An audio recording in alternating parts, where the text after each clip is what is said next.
Just a few years after winning independence, Americans were already rebelling again. But this time, they weren't fighting the British, they were fighting their own government. In the 1790s, the United States faced its first internal crisis, a violent uprising that nearly tore the young nation apart. This was the Whiskey Rebellion, and it changed America forever. After the Revolutionary War, the United States was drowning in debt. The new government owed millions and desperately needed money to survive. Alexander Hamilton, the first Secretary of the Treasury, proposed a solution: a federal tax on distilled spirits, especially whiskey. On paper, it seemed reasonable.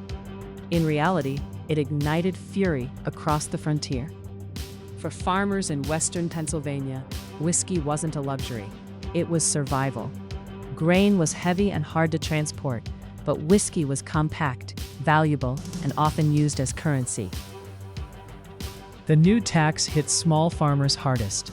Wealthy eastern distillers paid less, while frontier farmers paid more.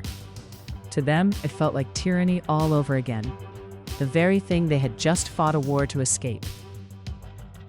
At first, resistance was peaceful. Farmers refused to pay. Tax collectors were threatened. Then violence exploded. Officials were beaten, tarred, and feathered. Tax offices were burned. Armed groups patrolled the countryside. By 1794, open rebellion had begun. President George Washington faced a historic decision.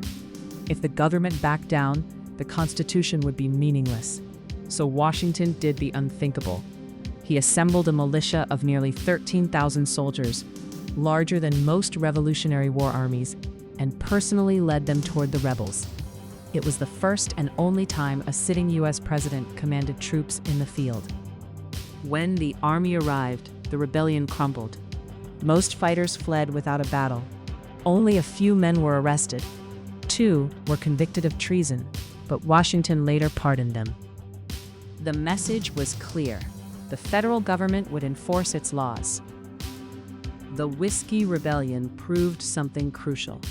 The United States was not a loose alliance. It was a nation with real authority. The Constitution was not symbolic. It had power behind it. Order had won over chaos. But the rebellion also exposed deep divisions between elites and ordinary people, tensions that still exist today. The Whiskey Rebellion was America's first test of power and its first internal crisis. It showed that freedom came with limits, and unity sometimes required force. History often remembers wars against foreign enemies, but sometimes the most important battles are fought within. If you enjoyed this story, subscribe for more hidden and forgotten history. And tell me in the comments, was the government right, or did it betray the revolution?